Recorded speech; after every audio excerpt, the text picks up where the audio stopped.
8-point health action agenda ng Department of Health o DOH patuloy na umaarangkada sa bansa. Narito si Des Matienzo para sa detalye ng balita. Patuloy na kumikilos ang Department of Health or DOH upang maipatupad ang kanilang 8-point health action agenda na naglalaman ng kanilang mga programa sa iba't ibang panig ng Pilipinas. Ang nasabing programa ay para sa pangkalusugang sektor bilang medium-term strategy na nasimula noon pang 2023 hanggang 2028. Layo nitong maisulong ang mabuting kalusugan at maayos na kapakanan ng bawat Pilipino.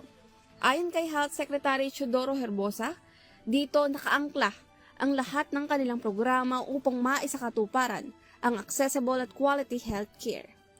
Kabilang sa nasabing matagumpay na programa ng kagawaran, ang primary healthcare services ngayong taon, puro kalusugan program, pagtaas ng medical assistance, bagong Pilipinas Primary Care Clinic at success treatment rate ng tuberculosis at iba pang sakit.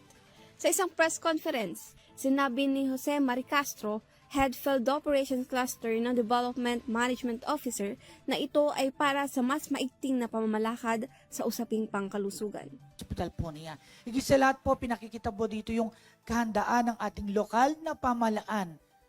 Paulit-ulit na sinasabi natin, maging accessible, maging handa, mas maigting na pamamalakad po tungkol sa kalusugan. Samantala, matatandaan na naglabas na ng pondo ang Department of Budget and Management or DBM alinsunod sa hiling ng DOH na maibigay na ang Health Emergency Allowance o HEA para sa mga unpaid healthcare workers noon pang pandemya.